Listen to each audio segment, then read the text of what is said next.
Welcome back, everybody, to the Miami Hurricane Dynasty on College Football 25. We are undefeated to start the year with a 4-0 record, and we have made a big change I did not see coming with a new quarterback in David Kinoy. I think he's played so well this year, and I like what he's added to the offense with his accuracy, ball placement, and just the command of what we're trying to do in the passing game. I do think at this point it makes the most sense to have Colin Kunalik probably get redshirted this year and not list him as the QB2. The way I look at it, I still think he really is the backup quarterback if Kinoy were to get injured, but I don't want him holding extra points and getting games in as a result there. So he's only played in 2 games. He has 2 more games until he wouldn't be redshirt eligible. But we're going to plan on playing David Kinoy and seeing how long this team can keep playing this well. I think that our receivers are thriving with this change at quarterback. Aiden Williams has been making plays game in, game out. He looks like a massive addition this season. Already 316 yards and has scored in 3 out of our 4 games. A big thing we got going on in this episode is key recruiting visits. Running back Marquez Monty is going to be coming to our first game today against Cal. If this goes well, it could wrap up the entire battle. If it doesn't, it opens the door for Florida. And then we're going to see Shakir Barmore visiting in week 6. Number 1 quarterback prospect in the country. Obviously, a very important battle. So I've been looking for the battles where a visit could really be a difference maker. And here's a battle for Raheem Lett, who is going to visit Georgia in week 9. So we'd like to counter that. Ideally here week 6 against UNC. Here is deep threat receiver Emmanuel Okwuegbunam. Set to go to Notre Dame in week 9. This is definitely a spot where we want to get a visit, but we don't have the ability to set up one for week 6. And I think week 11 is too far out, so this could end up being a Notre Dame win. Enrique Butcher is already going to be touring the state of Florida, heading to Gainesville, Tallahassee. We might as well put Miami on the itinerary then for week 9. Hopefully the battle is still going on. Then we're going to have this 4-star gem tackle, Alan Luck, coming in week 6. Can't have too many good offensive linemen. We have 3 A-plus pitches, so I imagine we're going to be able to take a nice lead in this one. In this battle for Ted Good, I just don't think we need to spend 40 points to get a visit with him. He should commit here in 1 or 2 weeks. I think we're going to lose on Montrell Flood. It's just too close here for FSU, and they've got a visit in week 7.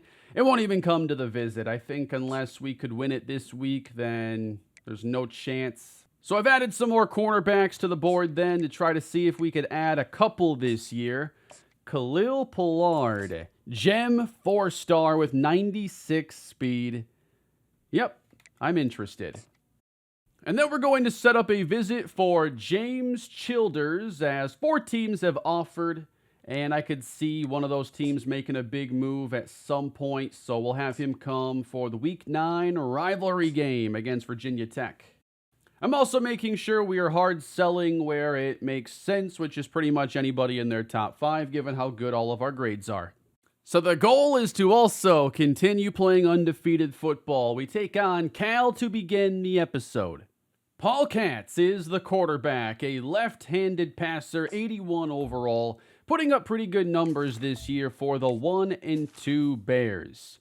Deep throw accuracy is low. Throw under pressure is low. So he's someone that wants to attack the short and intermediate spots.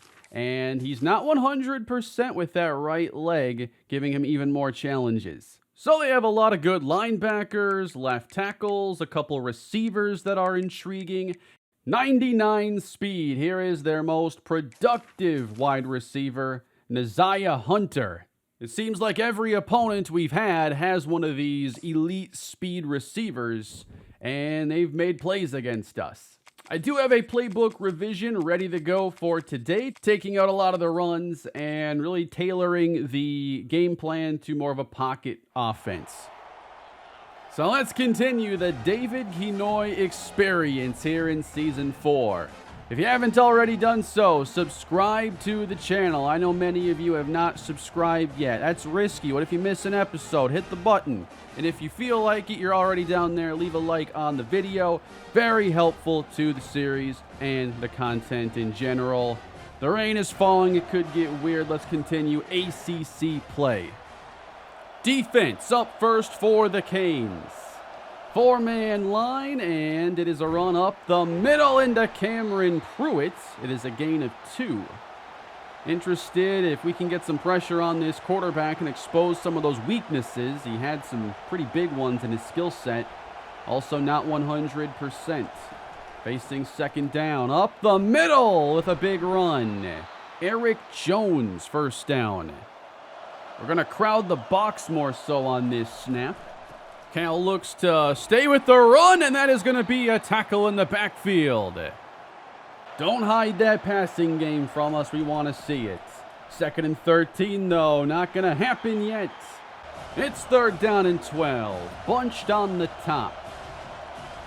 And they'll finally head to the air with Lightfoot closing in. His first sack on the first drop back.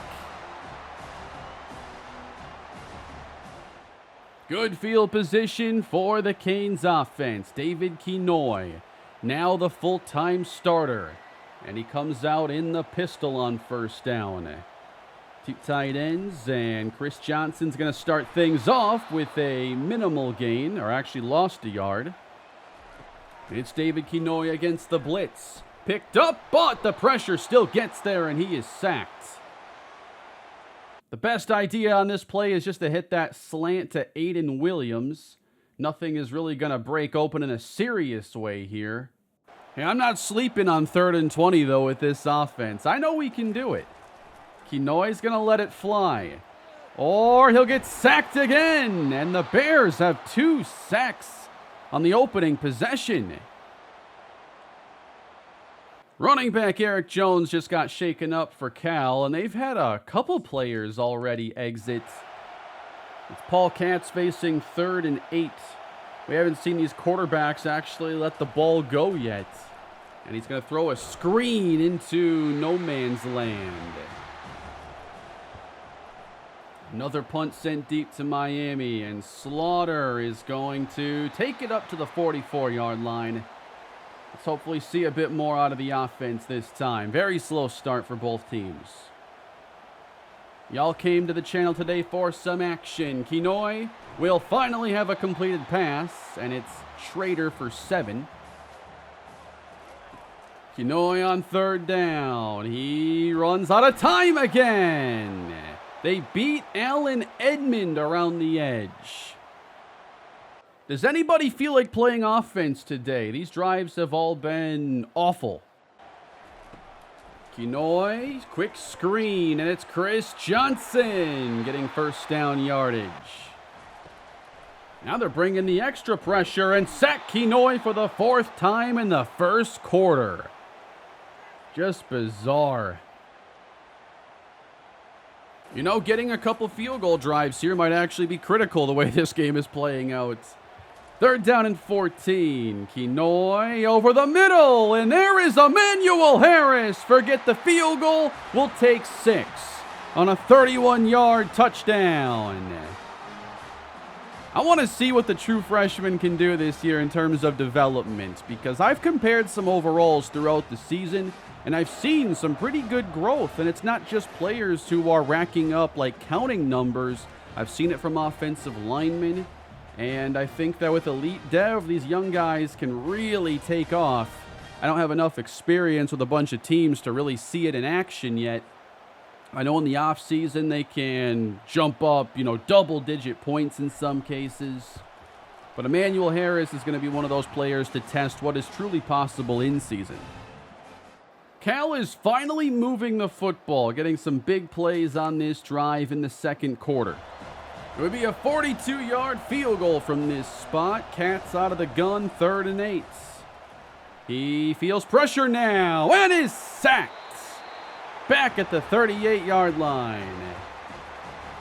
And there must be some wind in this direction. Pretty much every game here in college football 25 has pretty big wind impact. So they get nothing on their most impressive drive yet. Now can Miami build upon that touchdown drive on the pass to Harris. Kinoy waiting for it to develop and launches out of bounds. Just throw it to Johnson. He looked open in the clear. Kinoy gets away from the rush, or at least some of it. This is just strange. Both quarterbacks under consistent pressure. On 3rd and 10, Kinoy lets it go, but Randy Titus does not come close. We might not spend a whole lot of time in this game if it's not going to give us as much watchable offense. Just an ugly rain game right now. And Cal's going to take over, and we'll see if they make the most out of their drive on this occasion. They'll face a 3rd and 5 and be turned away, then punting. A penalty is one of our biggest plays of offense. And we're driving. All right, we're late first half now. Empty from the 22. Kinoy over the middle. Nice catch and run for JoJo Trader. Randy Titus out there getting some receiver reps once again. And Kinoy looks to throw. Wants Titus. Sliding grab for the touchdown. Another touchdown throw for David Kinoy. Give him 8 on the year. He really throws one of the best balls I've seen in this game. I have to watch so many of these back. There's just perfect touch. Very accurate, keeping the ball out of harm's way. We just scored again. It was an interception by Matt Bouchard, turning into an Aiden Williams touchdown. 3 scores in the first half for David Kinoy. The Bears just scored a touchdown. That is a long run that was 58 yards as they attempt to keep this game competitive. That's Max Boger in the game as we jump to the 4th quarter. Miami is driving. Boger the carry, and he is stuffed. The run game's done next to nothing. We've seen a pretty aggressive 3rd down defense as well. They only send 4, though. Kinoy, downfield! It's knocked away! And Samson Okunlola shaken up on the play. That's our left tackle. This is a ridiculous throw, though, by Kinoy. He is a lefty moving to his right, throws it on the move. And it's about as good of a throw as you could ask for in this spot. The coverage is just good enough to get a hand on it. If not, Larry Slaughter's making the catch of the day. I think it's been a long time since I've seen a quarterback consistently make these wow throws over and over again. I have to watch the ones back that aren't even completed. They're so nice. Intercepted. Isaiah Thomas coming off a great episode last time out. 41 yards, Max Boger. We're looking to wrap this up, send Cal back to the West Coast. It is 30-7. And they fail a 4th down try. We will be able to play some backups now. And that's going to wrap it up. The Canes moved to 5-0 on the year with a 30-13 win over Cal. It was a sloppy game, but David Kinoy still found a way to throw 3 touchdowns and give us a comfortable victory. 15 of 24 passing. Then the running game wasn't able to accomplish a whole lot. Just 1 breakaway run for Max Boger was it. JoJo Trader, 7 catches and scores going to Titus, Harris, and Aiden Williams. We will have some injuries to check on, though, at the end of this game. There are a couple players that had to leave. How about any new commits? We have 2 in the class right now. And we'll add running back Ted Good from Oregon and Marquez Monty. That's 2 running backs, different archetypes, different skill sets. Ted Good is almost 40 pounds heavier, but he still has 91 speed to go with 90 break tackle, 87 trucking. I think he's going to have that power that we had in the beginning with Damian Martinez. And a platinum downhill ability doesn't hurt either, with armbar, head first. I think Ted Good's got a chance to be a real star. And then Monty can complement with a little more speed, acceleration, and a different skill set than Good. We do lose out on Montrell Flood as expected. But in the battle for Khalil Pollard, we now get ourselves more into the mix. And when we can, I will set up a visit in this battle. Wow, this one is going to come down to the wire, but I believe we're hitting week 7 now. 3 teams, all very close to a commitment. And it is week 6, so there is no visit. I would say advantage Notre Dame, but we'll see what happens. This situation's going to get interesting as well. I don't think that actually our week 9 visit is going to happen. Enrique Butcher is going to the Gators first, and then FSU. So if we can have a week like we did in the previous, then we might be able to handle these other visits. He's somebody I think we want to make sure we're maxing out the points on then. Moses Howe is a 4-star gem left guard who will go to Texas A&M if the battle goes to week 8. I can't schedule a visit any earlier, so we'll let that go, but increase the points in the battle. And we've now reached the week where Shakir Barmore is going to be visiting, so I think we have a really good chance of building up an insurmountable lead in this case. It's really just Georgia that's close. We'll see if Clemson makes a battle out of it, but if we have a good week, we should be able to win this one. So as the halfway point hits, we have North Carolina. Big visit this week, and any game where we're undefeated, trying to maintain that status is going to be a big week. The numbers now on David Kinoy with 88 pass attempts on the year, 9 touchdowns, and 3 interceptions.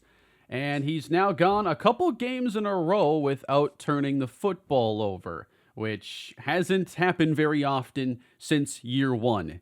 UNC has Matt Flanagan, a 79 overall quarterback, 3-star player, sophomore, and he's not going to get a ton better. He's decently accurate, and his arm is average, I'd say. They're missing their top player, Cornell Harris, with an injury, which reminds me that we have to check on our injuries. 23 weeks, that is a big one. Nathan Leacock is a deep threat receiver, 95 speed. And then I'm watching out for their D-line. They've got a couple highly rated D tackles. Rodney Laura is a power rusher. And then, wow, a safety with 99 speed, 99 acceleration, Jaden Patterson. That's one of the fastest players I've seen in the game, and he's at a position where we'll see if he makes a big impact with that speed. Maybe takes away our deep ball a couple times.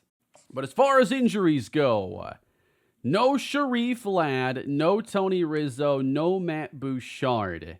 So I'm going to take that opportunity then to play Kevin Dombrowski, a 5-star defensive tackle, a true freshman. We'll get a much deeper look at him today. And then with us missing Bouchard, I guess we could play Virgin at the slot corner spot again. I wouldn't be opposed to Gainwell. Virgin has the really good man coverage, Gainwell the good zone, and is more athletic. Let's see Gainwell there.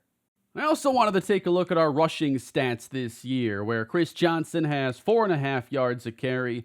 Max Boger, 4.7, thanks to a 41-yarder in the last game, helping out his average. Randy Titus, only 43 yards. So the running back order is going to stay the exact same. I think Titus is in a good role to develop a bit and ease himself into the offense. Currently a 79. I would love to see this quickness get upgraded, but I think the way it works is it goes at the lowest cost skills first. So it would take like a really big offseason for us to see quickness upgraded, I would have to think. No rain this time. Miami takes on UNC.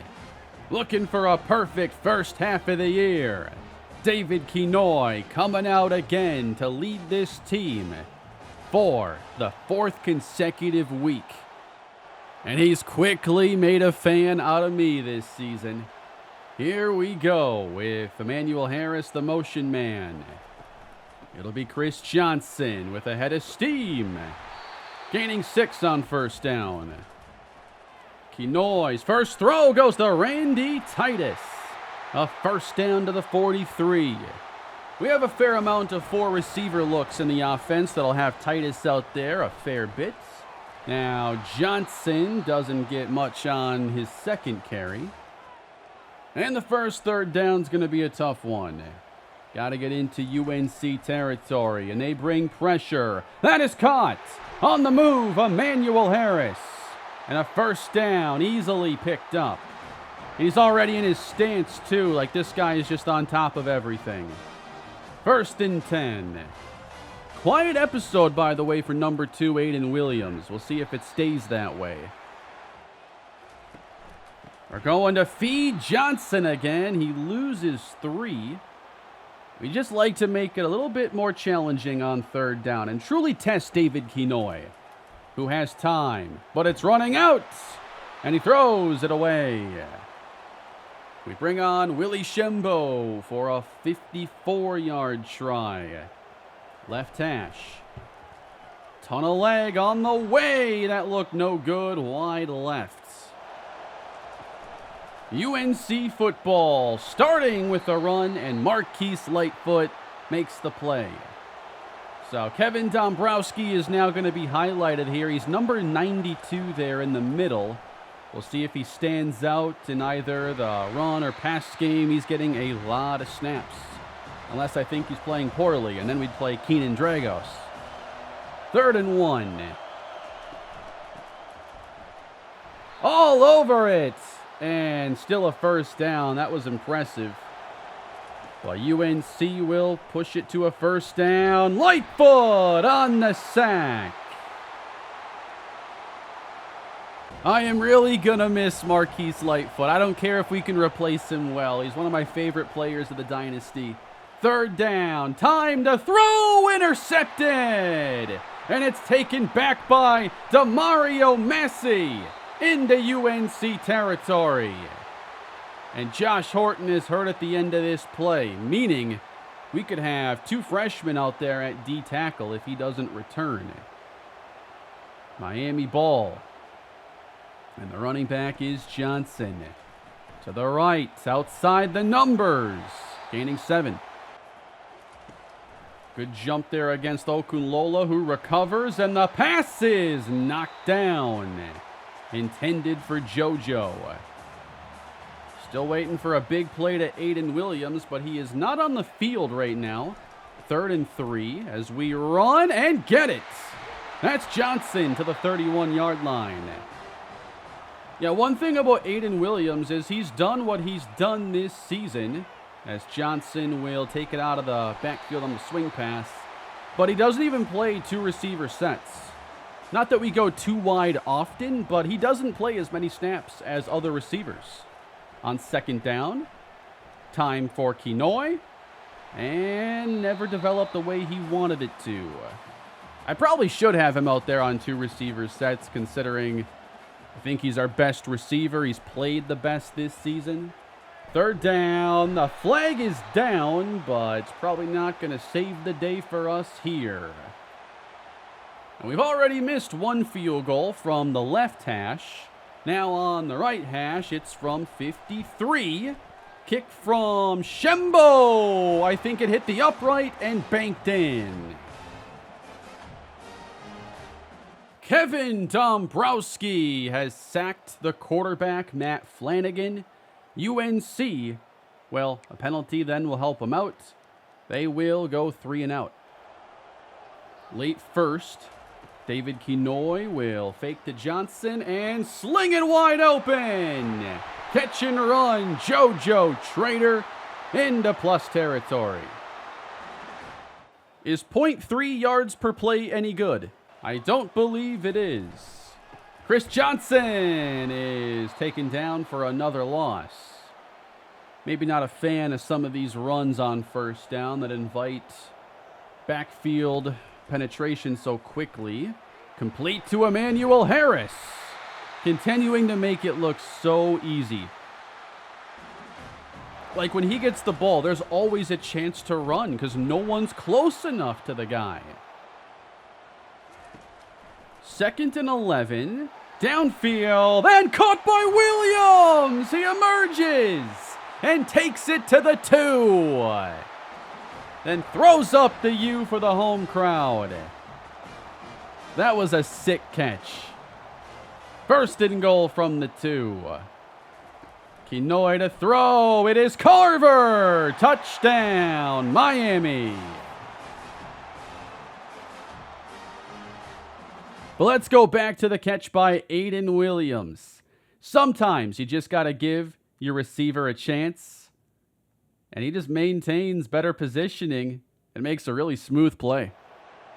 Josh Horton is back in at D tackle, so we don't have 2 replacements out there. UNC needs to get it going offensively. Pressure on Flanagan. He is sacked. Lightfoot was there. In this package, he kicks inside. We have McConaughey and Carmichael next to each other now as we change the look, bring the pressure, and it's open. 1st down, UNC. Important conversion there against what looked to be a nice blitz we dialed up. 1st and 10 with 8 in coverage, and they attack the middle of the field, gaining 9.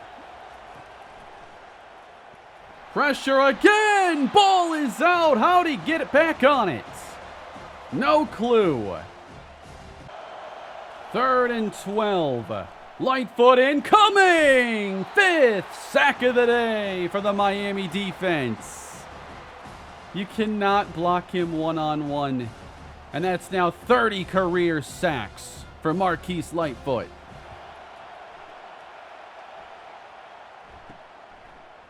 That's returnable. It's Slaughter inside the 30. He's gonna go. A punt return touchdown. When is the last time we got one of those on this channel doing slow sim? Larry Slaughter makes it 16-0. Let's see the setup here. Good blocks here to his right. And he's going to take that all the way outside. Key block there by Oscar Virgin. And there's just no catching him. Miami is rolling.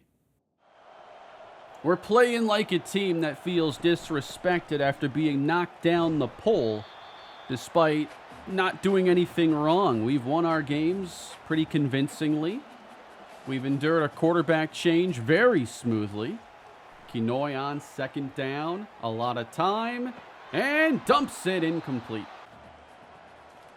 We face 3rd down. Kinoy, he's hit, lost the football, and UNC recovers. It's a very big takeaway. Flanagan needs to get UNC on the board on this possession. You cannot waste a turnover like this. 3 minutes to go in the 1st half. 8 in coverage. Flanagan over the middle and intercepted. Blanket coverage by Cameron Pruitt. And you just can't afford a mistake like that.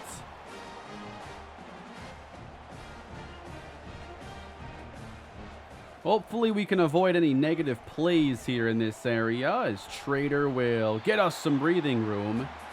And there's plenty of time to look at adding more points. 4-man rush. Kinoy to the outside, finding Chris Johnson. I like to compare Johnson's receiving numbers to last year because in my head, Kunalik doesn't find him often to check the ball down. Kinoy, on the other hand, will dump it off quite often when there's nothing downfield. Running out of time here. I think we're just going to look at taking it to halftime unless Johnson changes the plan. 3rd and 2 at our 30. We head back to the air. Johnson in the flats. So it is incomplete as they continue to put the heat on Kinoy. Intercepted. David Kinoy picked off for the first time in 3 weeks, giving UNC a short field, and they will get their first points in the third quarter. Miami now leads by 10. 5 to go in the third. Chris Johnson ripping off a big run down the sideline to the UNC 33. Good to see some juice out of this running game again. After the big play, we sprint to the line. What's the plan this time? Quick throw to Harris. Gets about 8. They're pressing. Can we get off the line here cleanly? Kinoy, it's a screen. Slaughter upfield for the first down. He hands to Johnson up the middle, rumbling, and close to a first down. As we sub in Max Boger. Are you sure that we're not beyond the first down marker here? It's Boger. He hits the outside and will be knocked out inside the 5. Looking to answer and go back up 3 scores. Johnson up the middle, cannot get in. He's carried 20 times. 3rd and goal from the 1. Kinoy scanning and lost it. UNC recovers. And they'll have it at the 22. Waiting too long. That's one big negative so far is he takes a lot of sacks. Sometimes doesn't get that ball out quick enough. And UNC is staying in the game as a result. Heavy pressure coming. They get it out though on the slant. We're on to the 4th quarter, and Miami is letting UNC make a game out of this. Up the middle on a draw. First down. Sloppy turnovers have opened the door. Pressure is picked up, and they go down the middle with a big connection. They've got to protect Flanagan here. 3rd and 9. Good jump by Lightfoot. Chasing him down. Thrown away. And they will not kick a field goal going into this direction. It would be a 52-yard try instead of punt that will bound into the end zone. I just want to see us put a game away like a strong team should, not just hold on. Johnson's going to get caught up and lose one, as we've not done great on these first down runs. Empty for Kinoy. He gets it over the middle. Johnson between the hashes. They're lucky he only made it to midfield. That is JoJo Trader in the backfield with Johnson as a receiver. It's a screen, and Slaughter is losing 3. I have a lot of questions about that play. I like when we go empty, though. No, it's thrown right to a defender. He dropped it. And they show this double A gap look. They're bluffing. Kinoy sacked again. A lot of pressure against Okunlola. North Carolina, 7 minutes to go. It's 3rd and 8, and they attack downfield. Big catch by Christian Hamilton, who has a 100-yard day. Floated perfectly, and turning it up is Hamilton to the 34. Time is still on the side of North Carolina. 5:30 left to go.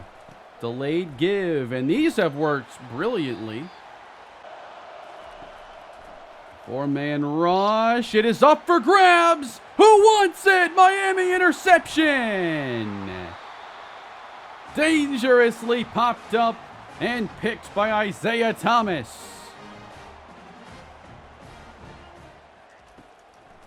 Kinoy now 4 minutes to go. Just throws underneath for Randy Titus. I like to see one more touchdown to close this out. We looked really good early in this game. I thought we could blow out North Carolina a bit better. Kinoy will throw it to their bench. I wonder if the pocket presence is something we could see improve as he continues to develop. Catch and run, Aiden Williams. Because he will throw it away from time to time, but still, take some unnecessary sacks. Hopefully, as awareness climbs, that gets improved. 28 yards out. Kinoy on the screen. Johnson just had enough space. Sprinting at full speed to the 13-yard line, looking swift out there. Johnson carries and gets close, going over 100 yards. But no first down, and we will send out Shembo for a dangerously close field goal being on a right hash. Shembo will kick it and drills this one. It's 20-7. Moving ahead, they're in Miami territory, but running low on time. And they've gotten these timeouts still. Flanagan, intercepted! Isaiah Thomas in the end zone. He's become a bit of a ball hawk. And the Canes will stay undefeated. A perfect 6-0 this season. And another win where we've got some recruits in attendance and should add on to another strong class. Nice win for Miami. Well, it was an okay win. We could have played much more complete, only touchdowns in the first half. But we'll take it and move on to the next one. Kinoy, 1 touchdown, 1 interception. I also want to see how many times he's sacked in this game. Well, we had 4 interceptions, 5 sacks. And yeah, Rodney Laura, the defensive tackle, was creating the most havoc. A 100-yard day for Chris Johnson on a very boom or bust rushing effort. He was also our leading receiver in terms of receptions, had 53 yards, Aiden Williams 66. And the defense, again, just taking over, too much to handle. Sacks and turnovers, holding them to 7 points. That's winning football. And as far as recruiting goes, we add Sinilau Sagapolu, defensive tackle, to the class, along with Shakir Skaggs, Raheem Lent, Enrique Butcher. That was a big one to win. That battle got tight. And we get Moses Howe. And Alan Luck. We got like 7 players this week. That's ridiculous. We missed out, though, on Emmanuel Okuebunam. We cannot win them all. But that battle was one of the best I've seen so far in this game between 3 teams. That's 6 5-stars, 10 total players. And remember, this is a season where we're only graduating 10 seniors. So we don't have room for a massive class. We are halfway through the year, and I think we are mostly done. There are still players I'm trying to add. It's only going to make the roster more competitive. But I'm going to be very picky about who we give offers to now. We should still be able to land number 1 quarterback Shakir Barmore, another 5-star number 1 quarterback. This class is going to be excellent. And one thing we have to look forward to is that a lot of the players we've already gotten commitments from are gems. We have 5 of the 10 players with gems right now. So I've got a lot to do there on the recruiting page to get us ready for the rest of the year. Probably just going to be scouting a bunch of players and having a really high standard for anybody else that we're going to be targeting. And maybe there are a couple positions where I'd want to add a couple extra players if the depth is at all questionable. But as we sit right now, we are 6-0. David Kinoy has played, I think, pretty well. Today, there were more negative plays with the sacks taken. I'd really like to see that improve. He is an 82 overall, has banked up 1 skill point, and I'm hoping we can still see him upgrade that awareness, but there is a cap on his IQ, so he's more or less as good as he's going to get. That's the one unfortunate thing, is I think that he's looks good. I'd still like to see him take a step. We'll have to see what the future holds if other quarterbacks are able to develop more. We know Kunalik has a chance to become a very high-rated player, and then we're in good shape to land the number 1 quarterback in recruiting. Aiden Williams is our leading receiver, but Emmanuel Harris is our second. Might be a bit of a surprise. The elite dev tight end has looked right at home as our starting tight end, and he's going to still get so much better than he is right now. That is just ridiculous. Already 12.5 sacks for Marquise Lightfoot, and we are halfway through the year. Give me a defensive Heisman. Come on. We'll see if we can keep stacking these wins. Coming up next, we got NC State, Clemson, Virginia Tech. There are potentially 3 ranked teams on the horizon as we look to win back-to-back ACC titles. Oh, and by the way, Marquise Lightfoot does have a legitimate chance at the Heisman Trophy. Thank you all for watching today's episode. Please leave your feedback down below. Don't forget to subscribe to the channel for more Miami Dynasty. If you wouldn't mind leaving a like on the video, I would appreciate that. And there is more coming soon in this great season. Have a great day. See you in the next one.